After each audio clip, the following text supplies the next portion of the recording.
राम जन्मभूमि का मेरा निर्णय आपको शंकराचार्य जी ने सुनाया। लोगों को संदेह था और कहना तो नहीं चाहिए पर आज मुझे कहने का मन है। पिछली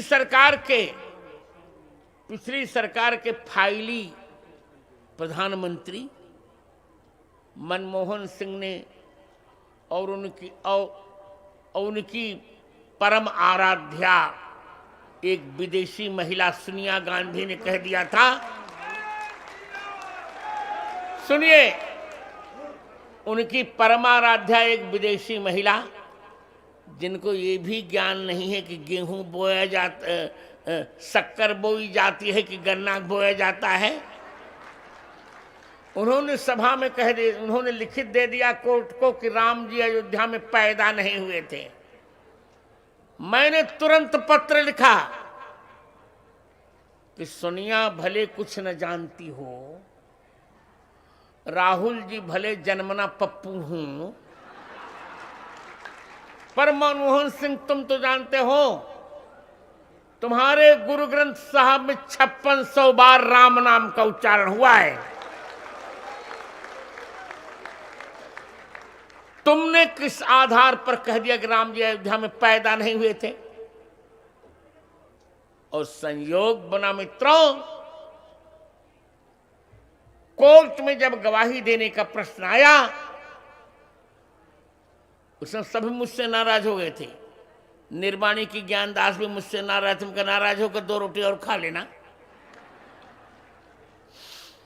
निर्मोही के राजा रामाचार्य भी नाराज हो गए, तुम रहो नाराज, पहले राष्ट्र फिर जो कुछ होगा होगा।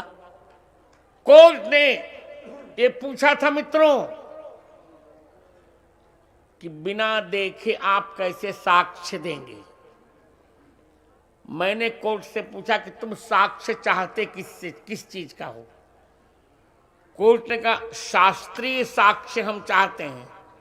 मैंने कहा महोदय, शास्त्रीय साक्ष्य में भौतिक आंखों की आवश्यकता नहीं होती। सर्वस्वलोचनम शास्त्रम यस्य नास्त्यन्धे एव सः, शास्त्र ही सबकी आंखें हैं, जिसके पास शास्त्र नहीं है वो दृष्टिहीन है। मेरे इस पक्ष को माननीय उच्च न्यायालय ने मान लिया। मैं पहला व्यक्ति था जो बाह्य आंखों के बंद होने पर भी साक्ष्य देने वहां गया था। आपको बताने में अच्छा लगेगा, बिरुदावन नहीं, आप पर जानते तो रहे आप, तब न बोलेंगे। आप जानिए तीनों महंत जनों कि जिसको आपने रामानंदाचार्य में, वह कौन सा व्यक्ति है। इसके बाद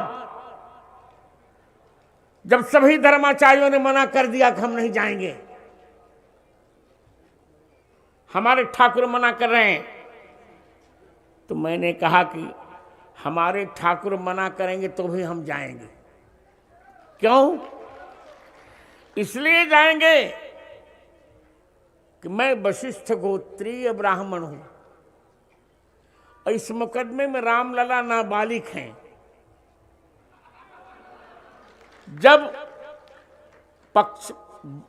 वादी नाबालिग होता है तो उसकी ओर से माता पिता और गुरु कोर्ट में प्रस्तुत होते हैं।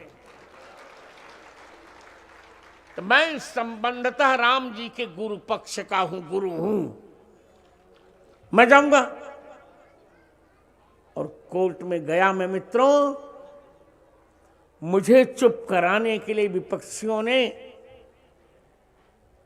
विपक्षी वकील को $45,000 दिया था, विदेशी अमेरिकन डॉलर। पर आप लोगों का पुण्य था, जो वकील सामान्य लोगों को 9 महीने तक रुलाता था, भारत माता के आशीर्वाद से, इन संतों के प्रसाद और पुण्य से उसको 7 दिनों मैंने ऐसे निचोड़ के रखा जैसे कोई नींबू निचोड़ देता है।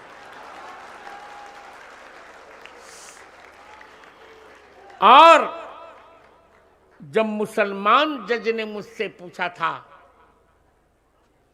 कि राम लला के जन्म का वेद में प्रमाण है क्या, अयोध्या में प्रमाण है क्या, तो मैंने अथर्ववेद ग्रंथ लेकर के उनको दिखाया कि अथर्ववेद के 10वें कांड के 31वें अनुवाक के 2 मंत्र में अष्टाचक्रा नवद्वारा देवानां पूरयोध्या यस्याम हिरणमयः कोशः स्वर्गो ज्योतिषावृत, वेद ने स्पष्ट कहा है 8 चक्र वाली 9 द्वार वाली वह अयोध्या राम जन्मभूमि से 300 धनुष उत्तर में सरजू जी विराजमान हैं। वहां मैंने 441 प्रमाण दिए थे। खुदाई करने पर 437 बहुत स्पष्ट निकले थे, 4 केवल अस्पष्ट थे, वो भी थे अंत में प्रमाण हमारे। कोर्ट ने स्वीकारा। मित्रों,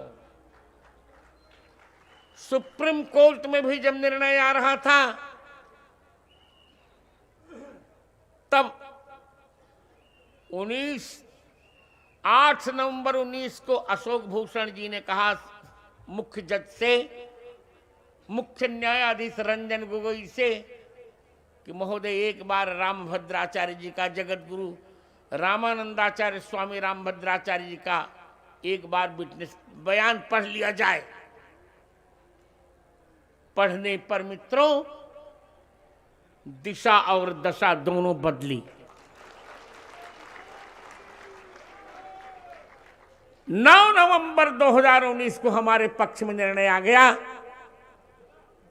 हाई कोर्ट के एक अग्रवाल ने जो 5 एकड़ जमीन देने की बात कही थी वो भी सुप्रीम कोर्ट ने निरस्त कर दी कि नहीं, अयोध्या में कोई भी विधर्मी का स्थल नहीं बन सकेगा। सरजू जी के उस पार इनको 5 एकड़ जमीन दी जा सकती है। ये संकल्प पूरा हुआ।